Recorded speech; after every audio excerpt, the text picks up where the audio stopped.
नमस्कार, मैं doctor Sanjay Jain, associate professor, गणित विभाग, सम्राट पृथ्वीराज चौहान राजकीय महाविद्यालय अजमेर से। पूर्व में मैं अवकल गणित पे चापकलन और उसकी लंबाइयों पर कुछ लेक्चर दे चुका हूँ।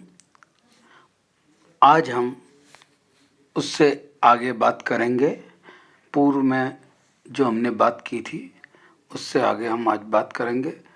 पहले हम कार्टेशियन कर्व x और y में लेते हैं, तो उसके लिए चाप की लंबाई s के लिए हम ये दो फॉर्मूले देख चुके हैं। ds/dx इज इक्वल्स टू, ये रेड मार्क से जो हमने कर रखा है सिंबल, और अगर कर्व हमारी x बराबर fy हो तो ds/dy निकालते हैं और ये फॉर्मूला हमको मिलता है। ये कार्टेशियन कर्व के लिए था। इसके बाद हमने ये दूसरा लिया था हमने, जब हमारे पास पैरामेट्रिक कोऑर्डिनेट हो, यानी कि x और y किसी से मिलते हो, किसी एक कॉमन वेरिएबल से जुड़े हुए, जैसे t से। x भी फंक्शन है t का, y भी फंक्शन है t का, तो हमारा फॉर्मूला ds/dt बनता है ये वाला। ठीक है, ये हम पहले देख चुके हैं। इसके बाद हम पोलर कोऑर्डिनेट में आए थे r और थीटा में। तो r और थीटा में अगर हमें ds/d निकालना है तो ये फॉर्मूला था, और ds/dr निकालना है तो ये फॉर्मूला था। तो ये चार पांच फॉर्मूले, और हमने इससे पहले वाले लेक्चर में दो ट्रायंगल लिए थे जिसमें भी हमने काफ़ी सारे फॉर्मूले tan phi और उनसे डराइव किए थे phi और psi के लिए। तो इन फॉर्मूलों को यूज़ में लेते हुए आज हम कुछ न्यूमेरिकल लेने जा रहे हैं कि जो हमसे पूछा है वो हम इन फॉर्मूलों को यूज़ करके कैसे निकाल सकते हैं। पहला एग्जाम्पल हम ले रहे हैं आज। ये एक कर्व हमको दी हुई है, मान लिया y equals to a log sec x by a कोई कर्व दे रखी है, जिसके लिए हमें ds/dx निकालना है। y और x में दिया हुआ है कर्व, इसका मतलब कार्टेशियन कोऑर्डिनेट है, तो हमें ds/dx निकालना है, और साथ में डबल डेरिवेटिव भी d2x/ds²। यहाँ थोड़ा सा आप ध्यान देंगे कि पहला में हमने पूछा ds/dx, और सेकंड जो डिफरेंशिएशन है उसमें x ऊपर है s नीचे, यानी कि d2x/ds² पूछा है हमसे। ठीक है, जनरली हम ds/dx निकालेंगे, डबल डिफरेंशिएट करेंगे तो d2s/dx² आएगा। क्लियर? तो उसको हमको कैसे चेंज करना है ये देखते हैं। y बराबर हमको दिया हुआ कर्व है a log sec x by a, इसका डिफरेंशिएट किया हमने तो dy/dx हमको मिल गया tan x by a। Okay, ये dy/dx ये फॉर्मूला हम पहले पढ़ चुके हैं, जानते हैं हम ds/dx क्या होता है पिछले लेक्चर में, √1 प्लस dy/dx का whole square and bracket close, ये सारा अंडर रूट में होता है। यहाँ dy/dx की वैल्यू जो हमने निकाली है tan x बाई a, वो रख देते हैं हम यहाँ, और tan चूंकि स्क्वायर में है तो ये tan square x by a हो जाएगा, और 1 प्लस tan स्क्वायर किस में कन्वर्ट हो जाता है, sec में। अंडर रूट से निकलेगा sec स्क्वायर तो क्या रह जाएगा, sec। तो ds/dx क्या आ गया हमारे पास, sec x बाई a। इसी को हम यहीं पे अपोजिट कर देते हैं, तो हमें dx/ds क्या हो जाएगा, sec का उल्टा। sec को रेसिप्रोकेट करेंगे तो क्या मिलेगा हमें, cos। cos को रेसिप्रोकेट करते हैं तो sec मिलता है, sec को रेसिप्रोकेट करेंगे तो cos। तो dx/ds मिलेगा हमें cos x बाई a। इसको हम डबल डिफरेंशिएट कर रहे हैं विथ रेस्पेक्ट टू x, तो इधर तो हो जाएगा d2x/ds²। Differentiation and double differentiation आप पहले पढ़ के आ चुके हैं, मैं यहाँ डायरेक्ट यूज ले रहा हूँ, यानी कि हमको इधर d/dx s लगा रहे हैं तो इधर भी d/ds लगाना पड़ेगा, पर चूंकि फंक्शन x में दे रखा है तो हम यहाँ d/dx लगा रहे हैं और कंप्लीट कर रहे हैं dx/ds से। क्लियर? और यहाँ d/dx और dx/ds की वैल्यू रख दी cos x बाई a और dx/ds, तो x के रेस्पेक्ट में cos को डिफरेंशिएट करेंगे तो ये आ जाएगा। और यहाँ हमको पता है कि 2 sin x cos x क्या होता है, sin 2x। तो यहाँ 2 नहीं है तो हम ऊपर नीचे 2 से मल्टीप्लाई कर रहे हैं, 2 से मल्टीप्लाई करने से ये बन जाएगा हमारे पास -1/2a sin 2x by a। तो ये हमारा बन गया d2x/ds। डी एस स्क्वायर, हमें यही प्रूव करना था साइन टू फॉर्मूले में। तो ये दोनों हमने कार्टेशियन कोऑर्डिनेट के लिए डिफ्रेंशिएट करके निकाले हैं। अगर हमें D two S by D X square निकालना होता तो कोई बात नहीं, हम यहीं से इसका एक्स के साथ रेस्पेक्ट में एक बार और डिफ्रेंशिएट कर देते, हमें D X by D x को उल्टा नहीं करना पड़ता। ठीक है, ये सारा हम क्वेश्चन देख के करते हैं कि कैसे करते हैं। तो ये पहला क्वेश्चन कार्टेशियन था, कार्टेशियन के लिए लिया हमने। नेक्स्ट क्वेश्चन हम ले रहे हैं, ये एक पैरामेट्रिक कोऑर्डिनेट है जिसके लिए भी हमने फॉर्मूला पढ़ा। एक्स रिलेटेड है थीटा से, वाई भी रिलेटेड है साइन थीटा से। एक्स बराबर ए कॉस थीटा, वाई बराबर बी साइन थीटा। इनके लिए आपको प्रूव करना है कि D S by D theta जो है वो A under root 1 minus E square cos square theta होगा। क्लियर? तो हमें D S by D theta निकालना है, पर एक्स और वाई दोनों थीटा में दिए हुए हैं। तो पहले हम D X by D theta निकाल रहे हैं जो माइनस ए साइन थीटा आ रहा है, D Y by D theta निकाल रहे हैं जो बी कॉस थीटा आ रहा है। और ये दोनों वैल्यू चूंकि ये प्राचलिक निर्देशांक है, एक कोऑर्डिनेट से जुड़े हुए हैं, तो D S by D theta करेंगे तो अंडर रूट, वहाँ हमने जब फॉर्मूले पढ़े थे जब टी लिया था, यहाँ थीटा ले लिया उसकी जगह, तो ये हो जाएगा under root D X by D theta का whole square plus D Y by D theta का होल स्क्वायर। और ये दोनों वैल्यू हमने निकाल रखी है, माइनस ए साइन थीटा और बी कॉस थीटा, ये हम इसमें रख देते हैं।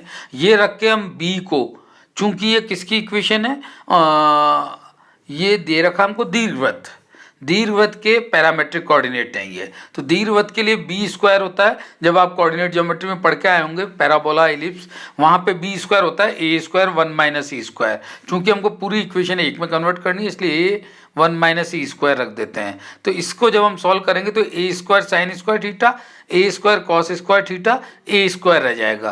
तो ए स्क्वायर माइनस का ए square E square cos square theta रह जाएगा। ए स्क्वायर को अंडर रूट से बाहर निकालेंगे तो ए रह जाएगा, और अंडर रूट में 1 minus E square cos square theta रह जाएगा। हमें यही प्रूव करना था। ये पैरामेट्रिक कोऑर्डिनेट के लिए हो गया D S by D theta, या चाप की लंबाई, या ये। ठीक है, इसके बाद हम पोलर कोऑर्डिनेट के लिए देखते हैं। एक ही एग्जाम्पल है पोलर कोऑर्डिनेट के लिए। कर्व दे रखा है आपको r बराबर ए ई की पावर थीटा कॉट एल्फा, के लिए आपको D S by D theta निकालना है। r और थीटा में रिलेशन दे रखा तो हम D R by D theta निकाल देते हैं। ओके, और D S by D theta का फॉर्मूला होता है under root R square plus D R by D theta का होल स्क्वायर, पूरा ब्रैकेट बंद अंडर रूट में। ये हम पहले पढ़ चुके हैं पिछले लेक्चर में। हम आर को एस सच देते हैं, क्वेश्चन में दे रखा है उसको स्क्वायर करके रख देते हैं आर को, और D R by D theta की ये वैल्यू निकाल रखी है वो रख देते हैं, और इनमें से कॉमन ले लेते हैं।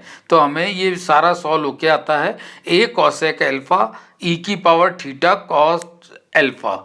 यहाँ पे आप इसमें भी आंसर लिख सकते हैं, और कई बार जब हमारे पास ऑब्जेक्टिव आता है किसी कंपटीशन में तो वो कर्व देख के आपसे पूछता है what is the value of D S by D theta, तो वो आंसर में आर कॉसेक एल्फा लिखता है। तो यहाँ से देखिए आप ए कॉसेक एल्फा, कॉसेक एल्फा को रहने दीजिए, बाकी बचा हुआ क्या रहा, ए ई की पावर थीटा कॉट एल्फा, जो हमको क्वेश्चन में आर दे रखा है। तो इस पूरे की जगह आर रखेंगे तो हमारे पास आंसर रह जाएगा आर कॉसेक एल्फा। तो ये वापस से आंसर हमने आर में निकाला है, D S by D theta in terms of R, तो आर कॉसेक एल्फा। ये पोलर के लिए हुआ। और एक क्वेश्चन ये है, थोड़ा बड़ा है ये, और इसमें क्या पूछ रहे हैं ये हमसे, जैसे हमने tan फाई वहाँ पे पूछा था, ध्रुवांतर रेखा और उनके बीच में एंगल निकाला था हमने पोलर लाइन में। यहाँ पे वो कह रहा है इस क्वेश्चन को दो तरह से बदल रहा है वो। एक कोण ज्ञात कीजिए जिस पर ध्रुवांतर रेखा वक्र इसको काटती है, मतलब एक कर्व को काट रही ध्रुवांतर रेखा, और जहाँ काटेगी वहाँ से टेंजेंट डालेंगे तो हमेशा फाई एंगल बनेगा। तो यानी कि आपसे फाई एंगल निकलवाना चाह रहा है ये। और इसको दूसरी लैंग्वेज में ऐसे बोल रहा है ये,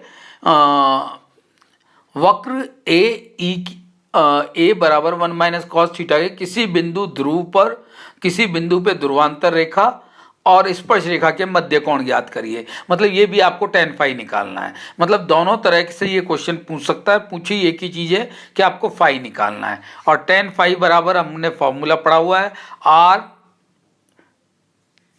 ये वाला फॉर्मूला हम पढ़ चुके हैं, tan फाई बराबर आर डी थीटा बटे डी आर। तो आर और थीटा में इक्वेशन दी हुई है अपने को क्वेश्चन में, आर बराबर A 1 minus cos theta. Okay, तो हम इसको लिख सकते हैं R A 1 minus cos theta it is given to us, this is called equation number 1। ये इक्वेशन 1 कह दिया हमने। और इसको जब हम डिफ्रेंशिएट करते हैं थीटा के साथ तो ये हमारे पास सॉल्व होकर आता है ए साइन थीटा। इसको अपोजिट कर देते हैं हम, रेसिप्रोकेट कर देते हैं, तो D theta by D R आता है 1 अपॉन ए साइन थीटा, उल्टा हो जाएगा इसका, तो 1 अपॉन ए साइन थीटा। तो हमें डी थीटा बटे डी आर मिल गया और आर पता है हमें, और tan फाई बराबर हम जानते हैं आर डी थीटा बटे डी आर। तो हम 1 और 2 इक्वेशन से ये दोनों वैल्यू इसमें रख देते हैं, पुट कर देते हैं इनमें, और ये पुट करने के बाद हमको मिलता है A 1 minus cos theta into 1 upon A sine theta. Okay, A से ए कट जाता है, 1 माइनस कॉस थीटा ऊपर नीचे sine theta, half of the angle में हम इनको तोड़ देते हैं। तो ये सब आप पहले पढ़ के आ चुके हैं। कॉस थीटा को हाफ ऑफ द एंगल में लिखेंगे 1 minus 2 sine square half theta, तो माइनस माइनस प्लस हो जाएगा और 1 कैंसिल हो जाएगा। और नीचे साइन थीटा को लिखेंगे 2 sine half theta cos theta, तो साइन हाफ थीटा एक बार कट जाएगा तो ये हमें मिलेगा tan हाफ थीटा, 2 भी कैंसिल हो जाएगा। तो यहाँ से हमें मिला tan फाई बराबर tan हाफ थीटा। चूंकि tan दोनों जगह कॉमन है टेंजेंट, तो ये फाई बराबर क्या होगा हाफ थीटा।